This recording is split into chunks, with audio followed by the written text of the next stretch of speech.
बिस्मिल्लाहिर्रहमानिर्रहीम। अस्सलाम वालेकुम। लास्ट टाइम हमने कुछ एंटिटी फ्रेमवर्क के जो पहला स्टेप था हमने मॉडल्स बनाए थे।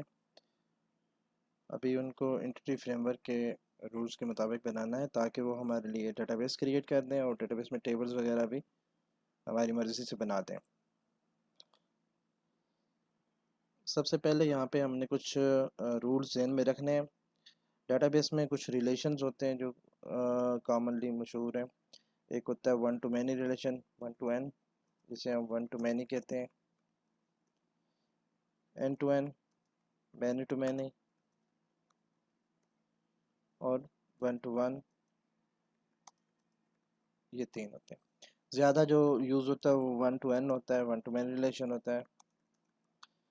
वन टू मैनी में क्या होता है, जैसे मैंने आपको लास्ट टाइम पे एग्जांपल में बताया था, आपके यहाँ एक पेरेंट होता है, उसके बहुत सारे चाइल्ड होते हैं। जैसे आप समझे कि कंट्री और प्रोविंस में वन टू मैनी के रिलेशन है। एक कंट्री होगा और इसमें बहुत सारे प्रोविंस होंगे। इस तरह प्रोविंस और सिटी में वन टू मैनी का रिलेशन होगा। एक प्रोविंस होगा, बहुत सारे सिटीज़ होंगे। इसी तरह सिटी और एरिया में वन टू मैनी का रिलेशन होगा। सिटी एक होगा, उसमें बहुत सारे एरियाज़ होंगे। एरिया और बंदों में वन टू मैनी का रिलेशन होगा, एक एरिया में बहुत सारे बंदे रह रहे होंगे। ये होगी वन टू मैनी की रिलेशन। अब दूसरे नंबर पे मैनी टू मैनी की रिलेशन। मैनी टू मैनी की रिलेशन, ये मेरे पास कुछ प्रोग्रामिंग लैंग्वेजेस है, सी शार्प है, ASP.NET कोर है, PHP है, पैथन है, और ये मेरे पास डेवलपर्स हैं। मैं कहता हूँ ये एक डेवलपर है, ये एक डेवलपर है, और ये एक डेवलपर है। अब पहला डेवलपर जो है वो सी शार्प भी जानता है, ASP.NET कोर जानता है। दूसरा डेवलपर जो है वो सी शार्प नहीं जानता, फॉर एग्जाम्पल ASP.NEट कोर जानता है और PHP जानता है। तो आप देख सकते हैं कि लैंग्वेजेस और बंदों के दरमियान मैनी टू मैनी रिलेशन है। यानी एक जो डेवलपर है उसके पास बहुत सारी लैंग्वेजेस हैं, ठीक है। और इसी तरह अगर लैंग्वेजेस को देखा जाए तो एक लैंग्वेजेस बहुत सारे डेवलपर भी जानते हैं, यानी एक लैंग्वेज बहुत सारे डेवलपर के साथ एसोसिएटेड भी है और एक डेवलपर बहुत सारे लैंग्वेजेस के साथ भी एसोसिएटेड है। तो ये हो गया many to many relation. One to one relation जो है वो हम अपने प्रोजेक्ट में अगर कहीं ज़रूरत पड़ी तो इस्तेमाल करेंगे और वहाँ पे इसकी वजाहत करेंगे। अब इस सारे का जो कंक्लूजन था, जो आपको समझाने का मकसद था, वो ये था कि हमने वन टू मैनी का रिलेशन कैसे बनाना है। वन टू मैनी में हमने देखा कि एक हमारे पास पेरेंट होता है, उसके अंदर लिस्ट ऑफ चाइल्ड होती है। रियल लाइफ में भी देखें तो एक पेरेंट होगा, उसके पास चाइल्ड की एक लिस्ट होगी। तो जब हम पेरेंट का ऑब्जेक्ट बना रहे होंगे, पेरेंट क्लास बना रहे होंगे, इस तरह हम चाइल्ड क्लास बना रहे होंगे, तो हमने क्या चीज़ ज़हन में रखनी है। पेरेंट क्लास बनाते वक्त आपको लिस्ट ऑफ चाइल्ड इसमें रखनी है पेरेंट में, और चाइल्ड क्लास बनाते वक्त आपने पेरेंट का सिंगल ऑब्जेक्ट रखना है, ठीक है। पेरेंट सिंगल ऑब्जेक्ट, और यहाँ पे लिस्ट ऑफ चाइल्ड आपने रखनी है। जाहिर है पेरेंट के पास चाइल्ड की लिस्ट होगी, और चाइल्ड जो है उसके पास पेरेंट की लिस्ट नहीं होगी, बल्कि एक सिंगल पेरेंट होगा। और मैनी टू मैनी रिलेशन, उसमें हम दोनों में मतलब दो जो क्लासेस होती है जिनके बीच में रिलेशन होता है, तो दोनों के अंदर एक दूसरे की लिस्ट रखते हैं। खैर वो अभी हम नहीं डिस्कस कर रहे, अभी हम यहाँ पे आते हैं अपने प्रोजेक्ट की तरफ।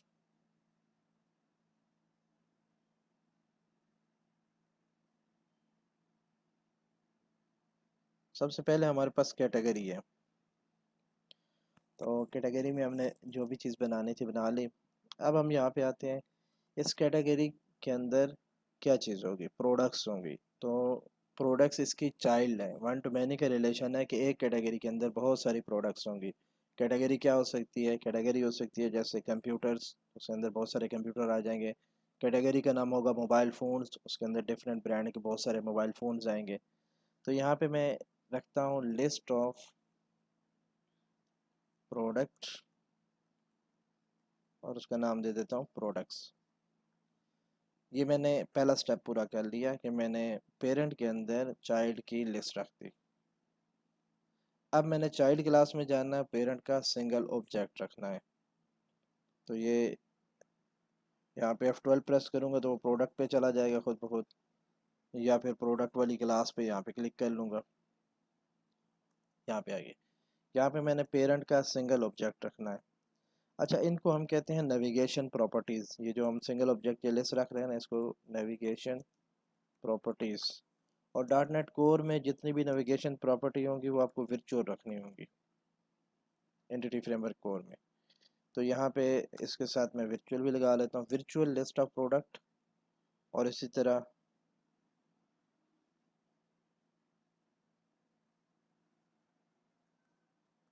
वर्चुअल अब पेरेंट का नेम, कैटेगरी, और यहाँ उसकी ऑब्जेक्ट का नाम भी मैं कैटेगरी दे देता हूँ। ज़रूरी नहीं कैटेगरी दें, यहाँ पे कैटेगरी देना लाजमी है क्योंकि ये टाइप है, और यहाँ पे वेरिएबल का नेम है, आप इसकी जगह कुछ और भी दे सकते हैं। अब इसके अगेंस्ट वो डेटाबेस में एक कॉलम जनरेट करेगा जिसका नाम होगा कैटेगरी अंडरस्कोर आईडी। तो मैं चाहता हूँ कि ये मैं अंडरस्कोर यूज़ ना करूँ, कैटेगरी आईडी आना चाहिए। इसके लिए मैं यहाँ पे जहाँ भी मैं सिंगल ऑब्जेक्ट रखूँगा उसके साथ मैं फॉरेन की के लिए एक प्रॉपर्टी भी डिफाइन करूँगा, कस्टम नेम के लिए। फॉर कस्टम नेम लिख देता हूँ,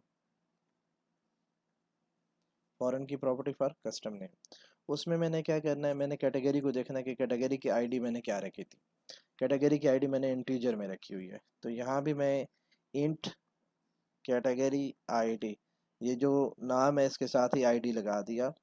तो ये खुद ब खुद समझ जाएगा कि जो कैटेगरी के साथ इसका रिलेशन बनाना है, फॉरेन की बनानी है, उसका नाम ये है कैटेगरी आईडी।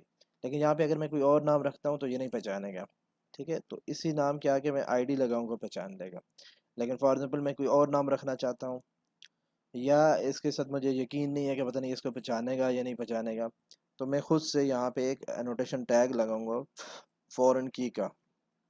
प्रॉपर स्पेलिंग लिखें, कंट्रोल डॉट प्रेस करें, तो ये आ जाएगा using system dot component model dot data annotation dot schema. ये कर लें। इसके अंदर आप कहते हैं स्ट्रिंग में नेम बताएं, मैंने क्या नेम, तो नेम ये वाला नेम होता है।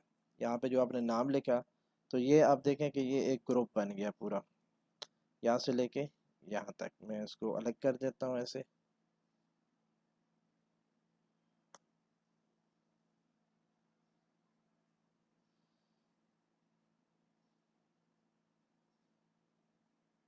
ये इसमें 3 लाइनें लिखनी है।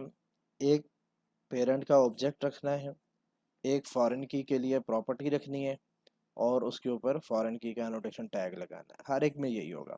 अब अगर आप देखें तो आपके पास प्रोडक्ट है, प्रोडक्ट के साथ प्रोडक्ट के इमेजेस भी हैं।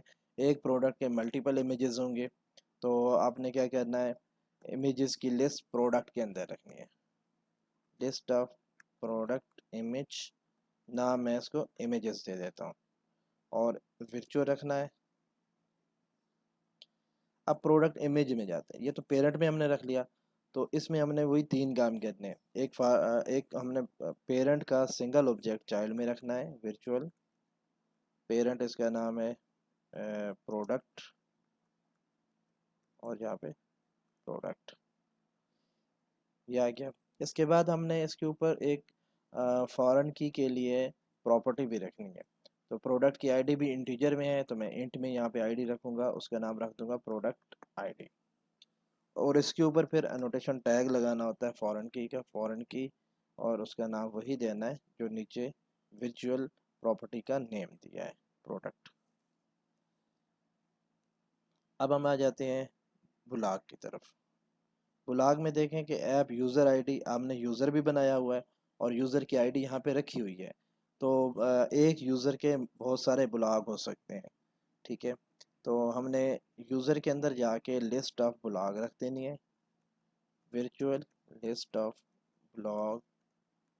ब्लॉग्स।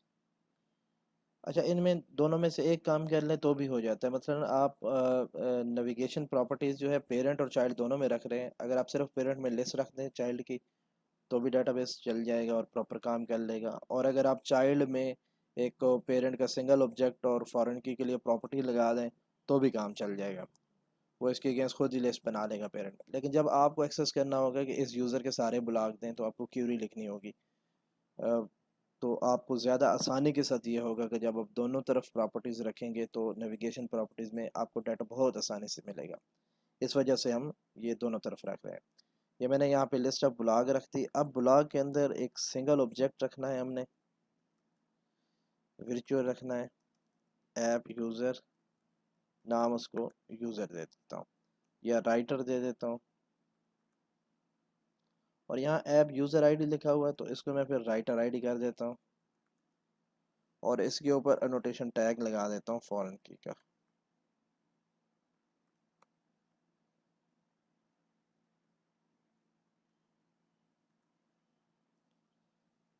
ब्लॉग भी हो गया, कैटेगरी होगी। इसके बाद इमेज स्लाइडर है। इमेज स्लाइडर का वैसे किसी के साथ कोई ताल्लुक नहीं है। हाँ, इसमें मैं एक काम कर लेता हूँ कि बाद औक़ात इमेज स्लाइडर में ना किसी प्रोडक्ट की डिटेल बता रहे होते हैं, यानी आपके पास 100 प्रोडक्ट्स हैं जो आप सेल कर रहे हैं, एक प्रोडक्ट को आप स्लाइडर में ऐड कर देते हैं कि वो मतलब फीचर्ड प्रोडक्ट है, और उस पर क्लिक करने की सूरत में आप वो जो प्रोडक्ट होती है उसकी डिटेल पे ले जाते हैं। तो मैं यहाँ प्रोडक्ट की आईडी भी रख लेता हूँ, इंट प्रोडक्ट आईडी। और इसी तरह प्रोडक्ट का एक वर्चुअल ऑब्जेक्ट, प्रोडक्ट, नाम उसका प्रोडक्ट, ऊपर फॉरेन की लगा लेता हूँ।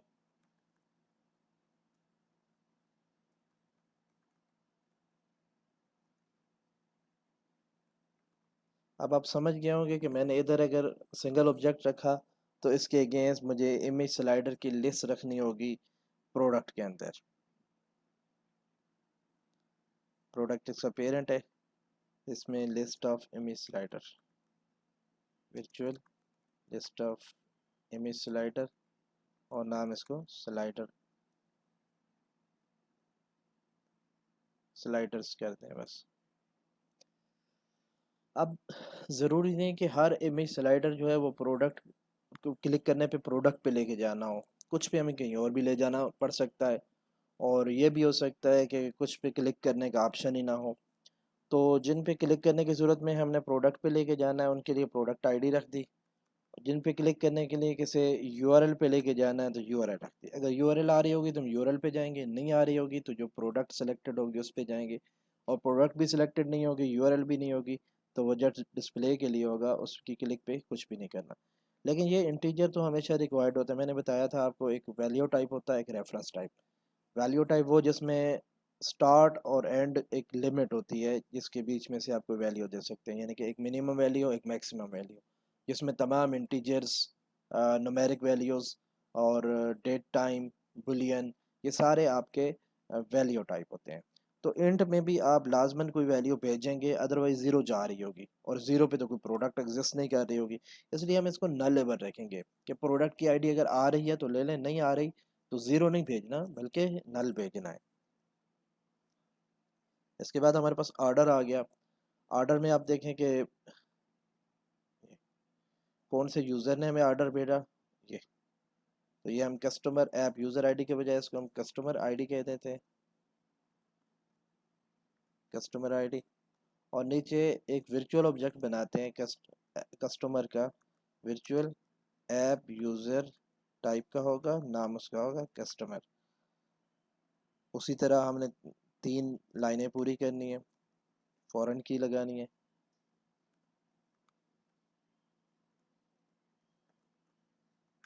कस्टमर, कस्टमर आ गया।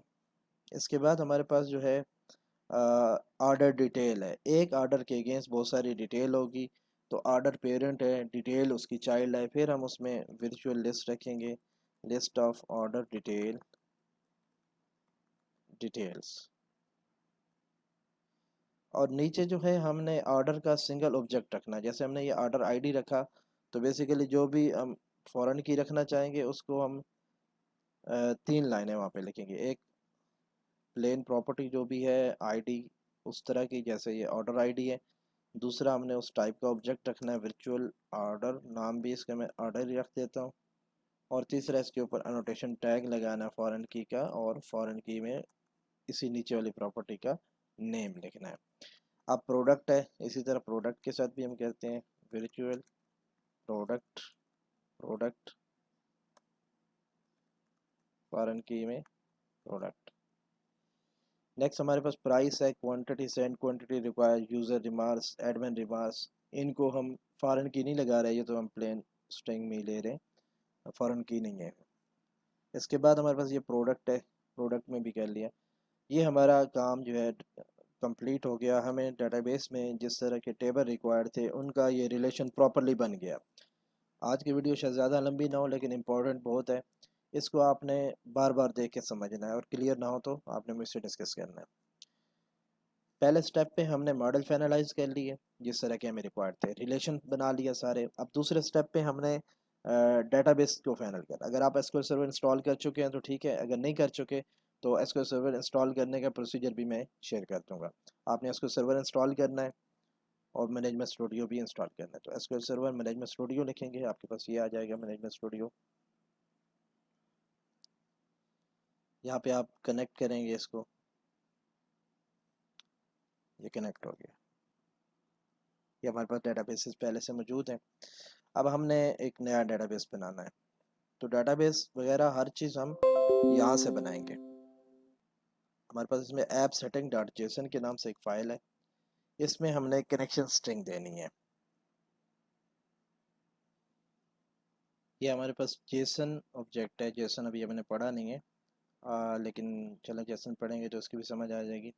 इसमें हमारे पास ये जो कर्ली ब्रैकेट्स हैं, ये हमारे पास ऑब्जेक्ट की निशानी होती है, ये एक ऑब्जेक्ट है। जैसे फॉर एग्जांपल मैं यहाँ पे पर्सन का एक ऑब्जेक्ट बनाता हूँ, तो मैं ऐसे ब्रैकेट्स लगाऊंगा। यहाँ पे प्रॉपर्टी का नाम लिखूंगा, जैसे इसका नेम है, डबल कोट्स में लिखूंगा, और आगे नेम जो भी होगा नेम लिखूंगा, कॉमा, आगे दूसरी प्रॉपर्टी। मिसाल के तौर पे आप दूसरी प्रॉपर्टी एज है, एज, एज को भी इसी तरह कोटेशन में कॉलन, उसके बाद एज जो भी होगी मसलन 34, कामा। इसके बाद जैसे आप कौन कौन सी प्रोग्रामिंग लैंग्वेजेस हैं, लैंग्वेजेस। अब ये चूँकि अरे है, अरे के लिए हम ये सिंबल यूज़ करेंगे। इसमें मैं फ़िलहाल यहाँ पे कॉमा लगा देता हूँ, ताकि, या इसको ना मैं इसके अंदर ले जाता हूँ थोड़ी देर के लिए, टेस्ट के नाम से रख लेता हूँ। अब लैंग्वेजेस में मल्टीपल लैंग्वेजेस हैं, PHP, .NET वगैरह वगैरह। तो जेसन में इस तरह हमारे पास लिखने का तरीका मौजूद होता है। इसको ख़त्म कर देता हूँ। अब यहाँ पे जैसे लॉगिंग के नाम से एक बना हुआ, मैं इसको क्लोज कर देता हूँ, और अलाउ होस्ट के नाम से दो चीज़ें बनी हुई। तीसरी चीज़ हमने रखनी है connection strings, connection strings, colon लगाना है। यहाँ पे कनेक्शन स्ट्रिंग की एक लिस्ट देनी है हमने, ठीक है। कनेक्शन स्ट्रिंग का एक ऑब्जेक्ट बनाया, इसमें कॉमा लगाया। अब इसमें ना हम डिफरेंट नाम किससे कनेक्शन स्ट्रिंग दे सकते हैं। मिसाल के तौर पे एसक्यूएल कनेक्शन, उसकी जो भी स्ट्रिंग होगी यहाँ पे देंगे। माई एसक्यूएल डेटाबेस अगर यूज़ कर रहे हैं तो माई एसक्यूएल कनेक्शन, ओरेकल कर रहे हैं तो ओरेकल कौन, कोई भी नाम दे दें, ये इस तरह। तो हम इसको सर्वर यूज़ कर रहे हैं। दुनिया में किसी भी डेटाबेस से कनेक्ट होने के लिए आपको चार चीज़ें रिक्वायर्ड होती हैं, मैं वो यहाँ पे हिंट्स में लिख देता हूँ। सबसे पहले आपको होस्ट का पता होना चाहिए, उसका मतलब होता है सर्वर। सर्वर की आमतौर पे आईपी होती है, या कोई डोमेन होगा जिस पे सर्वर मौजूद होगा, ठीक है। ये चीज़ आपको बतानी होती है, पहली चीज़ होस्ट। उसके बाद आपके पास होता है यूज़र नेम, आपने उसका यूज़र नेम बताना है, यूज़र नेम का पासवर्ड बताना है, और डीबी का नेम बताना है। ये चार चीज़ें अगर आपके पास है तो आप किसी भी डेटाबेस के साथ कनेक्ट कर सकते हैं। आमतौर पे ये चार चीज़ें यूज़ होती हैं। तो अब हम चूँकि लोकली कनेक्ट कर रहे हैं, तो लोकली जब हम कनेक्ट करते हैं तो ये एसक्यूएल सर्वर यहाँ पे जैसे ये कनेक्ट डेटाबेस इंजन।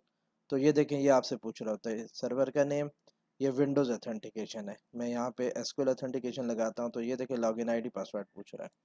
ठीक है, तो अगर मैं विंडोज़ ऑथेंटिकेशन करता हूँ तो ये मुझसे इसलिए नहीं पूछता कि मैं इसी विंडो के अंदर मौजूद हूँ और एसक्यूएल सर्वर भी इसी विंडो पे इंस्टॉल हुआ है। तो उसके लिए हम शॉर्ट में लिख देते हैं इंटीग्रेटेड सिक्योरिटी ट्रू, जिसका मतलब ये होता है कि मुझे लॉगिन आईडी पासवर्ड की ज़रूरत नहीं है। चलें यहाँ पे बनाते हैं। सबसे पहले जो सर्वर होता है उसको हम लिखते हैं data source is equal to dot semicolon. 4 parts लिखने हैं और हर पार्ट के बाद सेमीकोलन लगाना। पहला पार्ट था हमारा डाटा सोर्स, उसकी वैल्यू हमने दी डॉट। डॉट का मतलब है ये करंट मशीन, ये देखिए जैसे यहाँ पे डॉट लगा हुआ है। और अगर मैं यहाँ पे डॉट नहीं लिखता तो मैं यहाँ पे स्नैन पीसी या जो भी होगा मैं अपने कंप्यूटर का नेम लिखूँगा। तो अगर मैं यहाँ पे माई कंप्यूटर पे जाता हूँ और इसकी प्रॉपर्टीज़ में जाता हूँ तो ये देखिए डेस्कटॉप और कुछ ये नेम आ रहा है। तो ये मैं ना यहाँ पे नेम भी लिख सकता हूँ, डेस्कटॉप 2TA। यहाँ देखें कनेक्ट करता हूँ दोबारा,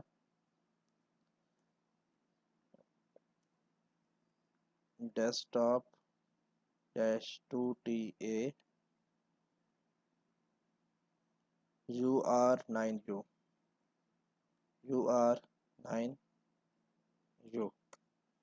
तो ये देखें ये इस वक्त मेरे पास ये डेस्कटॉप 2TA से कनेक्टेड हुआ है और ये इस वक्त देखें कि 14.0.1000.169 ये जो मैंने डॉट लगाया तो उससे कनेक्ट हुआ। दोनों में सेम चीज़ है। ये देखें ये सारे डाटाबेस इसमें भी इसी तरह आ रहे हैं और यहाँ पे भी इसी तरह आ रहे हैं। मतलब डॉट का मतलब आपकी मशीन है, और अगर आप एक नेटवर्क के अंदर मौजूद हैं और एसक्यूएल सर्वर किसी और बंदे की मशीन पे इंस्टॉल है तो आप यहाँ पे उसकी आईपी लिख देंगे। दूसरे नंबर पे आपके पास यूज़र आईडी है, यूज़र आईडी। अच्छा, यूज़र आईडी हमारे पास ना डिफरेंट यूज़र बने होते हैं डेटाबेस में। अगर मैं यहाँ डेटाबेस में जाता हूँ तो मेरे पास डिफरेंट यूज़र्स हैं। इस सिक्योरिटी में जाएं, लॉगिन में जाएं तो ये डिफरेंट यूज़र है जो उसको एक्सेस कर सकते हैं। तो ये मेरे पास एक एसए के नाम से भी यूज़र है जो इंस्टॉलेशन के वक्त मैंने इसका पासवर्ड बताना होता है। तो मैं यहाँ यूज़र आईडी एसए और पासवर्ड पासवर्ड जो भी आपने रखा होगा वो रख देंगे। और इसके बाद जो है डेटाबेस का नेम आमतौर पे मेरी तरतीब ये होती है कि सर्वर के बाद डेटाबेस का नाम बताता हूँ कि ये सर्वर है, इस पे ये डेटाबेस है और उस डेटाबेस को ये यूज़र और पासवर्ड एक्सेस करेंगे। तो डाटा सोर्स के बाद हम इनिशियल कैटलॉग लिखते हैं डेटाबेस के लिए। Initial catalog is equal to, मिसाल के तौर पे मेरे पास है EVN OSCDB, यहाँ पे डैश लगा देता हूँ। डैश किसी में अगर सपोर्टेड नहीं है तो अंडरस्कोर लगा ले, वैसे इसको सर्वर तो सपोर्ट करता है। तो ये देखिए डाटा सोर्स सर्वर डॉट होगा, इनिशियल कैटलॉग डेटाबेस का नाम एविजन OSCDB होगा और इसके बाद सेमीकोलन, यूज़र आईडी और पासवर्ड ये होगा। अब यूज़र आईडी और पासवर्ड की जगह पे मैं अगर लिख दूँ इंटीग्रेटेड सिक्योरिटी ट्रू, तो मतलब मैं इसी मशीन पे मौजूद हूँ और मेरा डेटाबेस का सर्वर भी इसी पे मशीन पे इंस्टॉल हुआ है। मैं विंडोज़ ऑथेंटिकेशन से लॉगिन होना चाहता हूँ, मुझे लॉगिन आईडी पासवर्ड की ज़रूरत नहीं है, तो भी ठीक है। तो ये हमने बना लिया, कनेक्शन स्ट्रिंग बना ली। अभी हम कॉन्फ़िगरेशन फ़ाइल, ये कॉन्फ़िगरेशन फ़ाइल हमारी जो ऐप सेटिंग है, इससे हम कनेक्शन स्ट्रिंग उठा सकते हैं, लेकिन अभी मैं ऐसे नहीं उठाता, ये हम नेक्स्ट लेक्चर में उठाएंगे। अभी मैं यही कनेक्शन स्ट्रिंग जो बनाई है ना, इसको मैं कॉपी कर लेता हूँ, इसको हम डायरेक्ट यूज़ करेंगे। अब मैं आ जाता हूँ ये मॉडल्स में, एक क्लास और ऐड करता हूँ। ये जितनी क्लासें मैंने बनाई हैं ये सारे डेटाबेस के टेबल्स थे, लेकिन कुछ क्लासें पहले से ही बनी पड़ी थी। अब एंटिटी फ्रेमवर्क को कैसे पता चलेगा कि कौन कौन सी क्लासें आप डेटाबेस में एज ए टेबल लेके जाना चाहते हैं और कौन कौन सी क्लासें आप किसी और काम के लिए यूज़ कर रहे हैं, उनके जैसे अपने टेबल्स नहीं बनाने। तो यहाँ पे मैं एक क्लास बनाऊंगा एंटिटी फ्रेमवर्क का, डीबी कंटेक्स एक होता है, उससे इनहेरिट करूंगा और उसमें जो जो क्लासें रखूंगा ना वो डेटाबेस के टेबल बनेंगे। जो क्लासेस में मौजूद नहीं होंगी वो डेटाबेस के टेबल नहीं बनेंगे। तो इसका नाम मैं दे देता हूँ ऐप डीबी कॉन्टेक्स, या माई कॉन्टेक्स दे दें, या इविजन शॉपिंग कार्ट कॉन्टेक्स दे दें, कोई भी दे दें। आमतौर पे इसके एंड पे कॉन्टेक्स्ट लिख देते हैं कि पता चला ये कॉन्टेक्स्ट क्लास है, बाकी आपकी मर्जी, आप एक्स वाई जेड भी नेम दे दें तो चलेगा। ऐप डी बी कॉन्टेक्स्ट, इसे कॉलन लगाया, D B context, D B context से इसको इनहेरिट किया, आल्ट इंटर प्रेस किया तो कहता है यूजिंग एंटिटी फ्रेमवर्क कोर। मैंने कहा जी ठीक है यूज़ करो, ये हो गया एंटिटी फ्रेमवर्क कोर।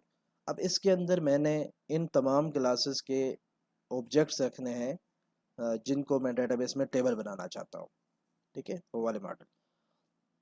और जैसे आपके पास वर्चुअल लिस्ट आपने बनाई थी ना, ऐसे ही यहाँ पे इनकी लिस्टें रखनी है, लेकिन लिस्ट ऑफ के बजाय हमने रखना है डीबी सेट ऑफ, यानी कि डेटाबेस का एक सेट है, यानी डेटाबेस का एक टेबल है। तो सबसे पहले मैं कहता हूँ मेरे पास डीबी सेट ऑफ कैटेगरी है, तरतीब का कोई इशू नहीं, जैसे मर्जी आप लिख दें। तो देखें ये नाम भी खुद सजेस्ट करता है कि आप इसका प्लूरल नेम रखें ना, डीबी सेट ऑफ दे, आपने मॉडल का नाम सिंगल रखना था, जैसे ये प्रोडक्ट है। अब देखिए मैं यहाँ पे प्रोडक्ट लिख रहा हूँ तो वो खुद बता रहा है कि आप इसका नाम प्रोडक्ट्स रखते हैं, सजेस्टेड नेम प्रोडक्ट्स। के बाद मेरे पास प्रोडक्ट इमेजेस हैं, प्रोडक्ट इमेजेस, तो इसको मैं प्रोडक्ट इमेजेस का नाम दे देता हूँ। उसके बाद हमारे पास जो है स्लाइडर है, इमेज स्लाइडर, इमेज स्लाइडर्स, ठीक है, या इमेज स्लाइडर नाम दे दे, कोई भी नाम दे दे। उसके बाद आपके पास ये डीबी सेट ऑफ ऑर्डर आएगा आपके पास, ऑर्डर्स। उसके बाद dB set of order detail आएगी, ऑर्डर डिटेल्स। इसके बाद आपके पास यूज़र्स हैं जो ऑर्डर आपको भेजने होंगे, ऐप यूज़र, इसका नाम है यूज़र्स ही रख देता हूँ। ये हमारे पास फुल टेबल थे जिनको हमने यहाँ पे रख लिया कि ये टेबल बनेगी क्लासेस। अब हमने यहाँ पे एक मेथड होता है ऑन कॉन्फ़िगरिंग, उसको ओवरराइड करना है और बताना है कि ये जो हमारा एफटीपी कॉन्टेक्स्ट है जिसमें हमने ये टेबल रखे है, ये कौन से सर्वर पे कौन सी जगह पे डेटाबेस बनाएगा। मतलब हमने इसको कनेक्शन स्ट्रिंग देनी है। यहाँ पे मैं ओवरराइड लिखता हूँ, ओवरराइड स्पेस प्रेस करता हूँ, ऑन कॉन्फ़िगरिंग, ऑन कॉन्फ़िगरिंग पे इंटर करता हूँ तो ये खुद ही इस पे यहाँ पे लिख देगा मुझे। यहाँ पे आपके पास ऑप्शंस आ गए, आप यहाँ पे लिखिए ऑप्शंस डॉट ऑप्शंस बिल्डर। ये देखिए ये जो आपके पास यहाँ पे ऑब्जेक्ट आया ना ऑप्शन बिल्डर, इसको आप बताएंगे यूज एसक्यूएल सर्वर। तो ये पूछ रहा है कि मुझे कनेक्शन स्ट्रिंग बताएं, मैं वही कनेक्शन स्ट्रिंग यहाँ पे पेस्ट करता हूँ जो मैंने वहाँ से कॉपी की थी। बस ये अब मेरा इसी नाम से डेटाबेस बना देगा सर्वर पे, मैंने और कुछ भी नहीं करना। ये मेरा डेटाबेस भी बन जाएगा, इससे टेबल बन जाएंगे, सारा कुछ हो जाएगा। अब जस्ट मैं टेस्ट करता हूँ कि मेरा डेटाबेस बन रहा है कि नहीं बन रहा। तो सबसे पहले है एक डेटाबेस बनेगा, फिर उसके अंदर टेबल्स हैं, वो टेबल बनने हैं। तो मैं यहाँ होम पे जाता हूँ, होम के इंडेक्स पे के सबसे पहले ये मेथड कॉल होता है, वैसे कहीं भी लिख लें। तो यहाँ मैं लिखता हूँ यूजिंग। यूजिंग क्यों लिख रहा हूँ, यूजिंग का मतलब होता है कि आप कोई चीज़ यहाँ से लेके यहाँ तक यूज़ करेंगे, उसके बाद आपको उसकी ज़रूरत नहीं है, ठीक है। डेटाबेस एक सेंसिटिव चीज़ होती है आपकी, उसके जब भी आप उसको यूज़ करना चाहते हैं तो उसका कनेक्शन क्लोज होता है, जब आप यूज़ करना चाहते हैं उसका कनेक्शन ओपन करते हैं। जो भी अपना काम परफॉर्म करना है, टास्क परफॉर्म करना है, टास्क परफॉर्म करते हैं, परफॉर्म करने के बाद आप उसका कनेक्शन क्लोज कर देते हैं।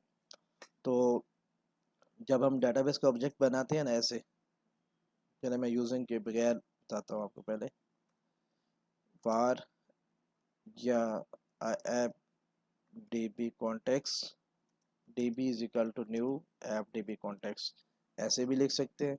और नीचे आप लिख दें यूजिंग db, ये भी ठीक है।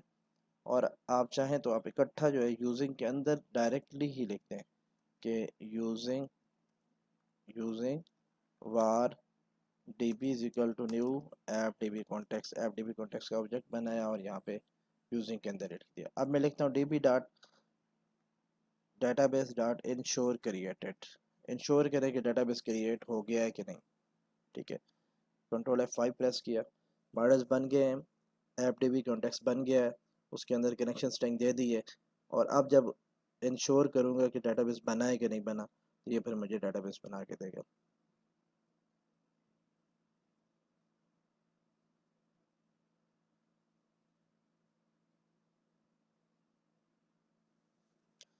ये फर्स्ट टाइम थोड़ा सा टाइम लेगा क्योंकि डेटाबेस बना रहा है। ये देखें हमारे पास थीम ओपन हो गई। अब हम यहाँ पे एसक्यूएल सर्वर में आते हैं। ये हमारे पास डेटाबेस की लिस्ट है। मैं डेटाबेस पे जाके रिफ़्रेश करता हूँ तो ये देखें मेरे पास इविजन OSCDB के नाम से डेटाबेस बन गया है, जिसमें ये टेबल्स हैं। जो जो मैंने टेबल बनाए थे वो सारे टेबल यहाँ पे आ गए हैं। अब यहाँ पे मैं सिस्टम डायग्राम पे राइट क्लिक करता हूँ और न्यू डायग्राम कहता हूँ इसको। ये मुझसे पूछता है कि मतलब इसमें कोई परमिशन मांग रहा है कि करूँ। मैं कहता हूँ यस आप करें। ये मेरे पास टेबल बन के आ गए। ये सारे टेबल मैंने सिलेक्ट किए और ऐड कर दिया। अब देखिए डेटाबेस में ये टेबल पहले हम खुद बनाते थे, एक एक कॉलम एक एक फील्ड। अब हमने मॉडल बनाए, उससे हमारा ये डेटाबेस खुद बहुत पॉपुलेट हो गया। और डेटाबेस के साथ साथ जितने भी इसके रिलेशन है वो भी इसके साथ साथ बन गए। अभी मैं हमने इसने इसको हाँ ये कर तो दिए। ये देखें कितने रिलेशन है। ये जैसे ये इमेज स्लाइडर है।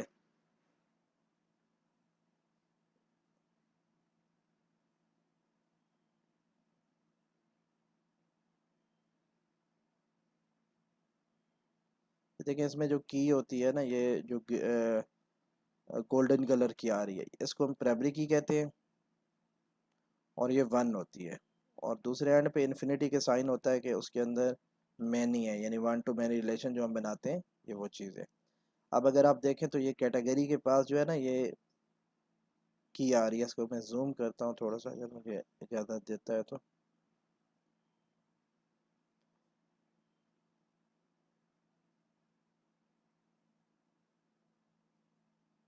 अब आप देखें ये आपका कैटेगरी का ऑब्जेक्ट है जिसके अगेंस्ट टेबल बना था आपके पास। इसकी जो प्राइमरी की है, यानी ये टेबल जिसके पास ये की आ रही है, इसको हम कहते हैं इसकी प्राइमरी की यहाँ पे आ रही है इस टेबल में, प्रोडक्ट्स वाला टेबल में। ये देखें ये कैटेगरी आईडी है, ठीक है। यहाँ पे एज ए फॉरेन यूज़ हो रही है। वहाँ पे 1 होगा, वो प्राइमरी की है, प्राइमरी की रिपीट नहीं होती। और यहाँ पे ये देखें इन्फिनिटी का साइन है। ये हो गया 1 कैटेगरी हैविंग मैनी प्रोडक्ट्स। इसी तरह ये एक प्रोडक्ट है, इसकी ये प्राइमरी की जा रही है। और ये अगर आप नीचे जाके देखें तो ये ऑर्डर डिटेल में जा रही है कि एक प्रोडक्ट बहुत से दफ़ा ख़रीदी जा सकती है। और इसी तरह यहाँ पे आप देखें ये आपके पास ऑर्डर का टेबल होगा। हाँ ये आपके पास ऑर्डर का टेबल है। ये एक ऑर्डर के अगेंस्ट आपके पास बहुत सारी प्रोडक्ट्स डिमांड की जा सकती हैं, इन्फिनिटी प्रोडक्ट्स। इसी तरह यूज़र की देखें, ये 2 आईडीज़ जा रही है, फैब्रिक की जा रही है। एक जा रही है यूज़र की आईडी, इसमें जा रही है ब्लॉग में, एक यूज़र बहुत सारे ब्लॉग लिख सकता है। और दूसरी जो की जा रही है वो यहाँ पे जा रही है, एक यूज़र बहुत सारे ऑर्डर भी कर सकता है। तो ये डेटाबेस क्रिएट हो गया। आज के लेक्चर के लिए इतना काफ़ी है। आप लोगों ने अपने मॉडल बराबर प्रॉपर बनाना है। जो मैंने बनाया बेशक किसी को देख के 1 बाय 1 चीज़ें करें और मॉडल बना के डेटाबेस क्रिएट करने की कोशिश करें। एसक्यूएल सर्वर कैसे इंस्टॉल करते हैं, मैं कोशिश करता हूँ कि कहीं से कोई वीडियो मिले तो शेयर कर देता हूँ। अदरवाइज़ जो है मैं ख़ुद जो है बना के ना आपको शेयर कर दूँगा। डाउनलोड कहाँ से करना है, डाउनलोड के लिए आप जो है डेवलपर वर्जन कर लें। एसक्यूएल सर्वर 2017 कर लें या 19 कर लें, बेहतर है। एसक्यूएल सर्वर 2019 लिखेंगे या माइक्रोसॉफ्ट की वेबसाइट पे जाए और यहाँ से आपको डाउनलोड का ऑप्शन मिलेगा।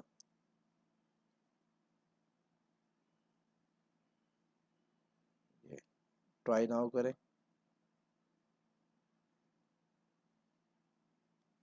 ट्राई नाउ करेंगे तो ये डाउनलोड फ्री ट्रायल आ रहा है। आपने ट्रायल डाउनलोड नहीं करना, बल्कि आपने ये डेवलपर वाले पे जाना है।